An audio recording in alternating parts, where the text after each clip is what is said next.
Hallo und herzlich willkommen zu einer neuen Folge von Mountain Mentor mit mir, David Göttl. Nach über 20 Jahren in den hohen Bergen der Welt, unzähligen Expeditionen und Trekkings, will ich meine Erfahrung mit dir teilen und hoffe so, der ein oder andere Tipp und Trick hilft dir bei deinem nächsten Abenteuer da draußen. Diese Folge baut mehr oder weniger auf der letzten auf, wo ich dir gezeigt habe, wie ich meinen Rucksack packe. Wenn du diese verpasst hast, hier oben der Link dazu. Heute möchte ich über eine Routine sprechen, die ich immer anwende, wenn ich an einem Lagerplatz, also im Hochlager oder im Biwak, ankomme. Ich sehe leider super oft, dass Leute ankommen und sich dann erstmal schön ausruhen. Alle Sachen irgendwie und irgendwo um den Lagerplatz verteilen. Trinkflasche hier liegen lassen, Handschuhe dort, Rucksack halb ausgepackt. Das geht gut, solange es absolut schönes Wetter ist und es keinen Wind hat. Aber selbst da kann es auch schon von Nachteil sein. Warum? Das erkläre ich dir in dieser Folge. Und es kann sofort in einem Desaster enden, wenn plötzlich das Wetter umschlägt oder auch nur der Wind auffrischt und schwupps sind die Handschuhe oder die Jacke weg. An dieser Stelle ein ganz großes Dankeschön an The North Face, die diese Serie erst möglich machen, und natürlich an dich fürs Einschalten. Ich freue mich über jeden Kommentar, jedes Like, und du hilfst mir sehr, wenn du den Kanal abonnierst. Und nicht vergessen, die Glocke aktivieren, wenn du keine Folge verpassen willst.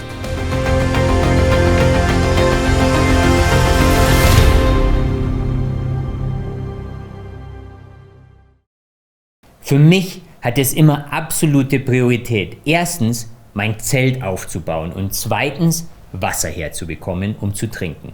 Beides ist ganz essentiell, um schnell mit der Erholung nach einem langen Tag anfangen zu können.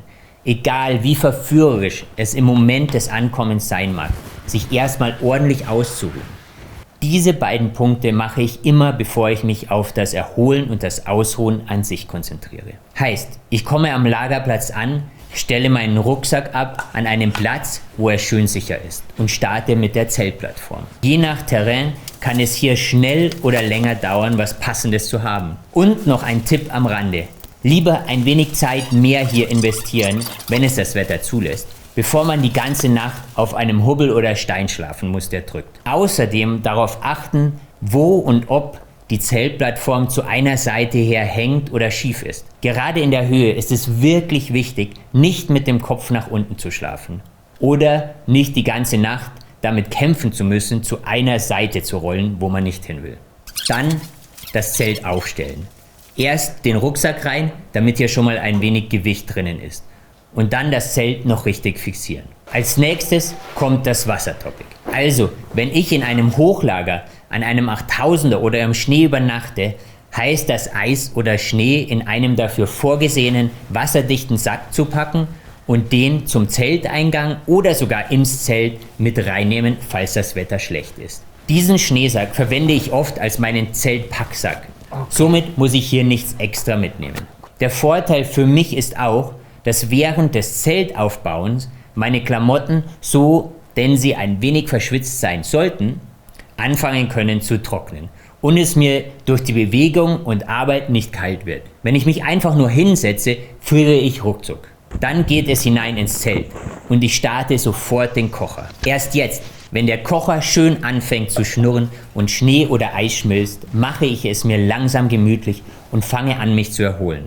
Weil erst jetzt weiß ich, dass ich aus dem Wind und der Kälte draußen bin, bald Wasser zum Trinken habe und ich dazu was essen kann. Wenn man zu zweit oder mit mehreren Personen unterwegs ist, machen wir es auch oft so, dass einer die Aufgabe bekommt, mit dem Schnee-Eisschmelzen anzufangen und die anderen das Zelt aufbauen. Das geht aber nur, wenn es das Wetter zulässt und man draußen irgendwo einen Platz findet, an dem man den Kocher betreiben kann. Dann als nächstes im Zelt noch ganz wichtig, die Sachen, die noch nicht trocken sind, zum Beispiel Socken oder Innenschuhe oder den Schuh an sich, irgendwie so zu platzieren, dass sie anfangen können, bestmöglich zu trocknen.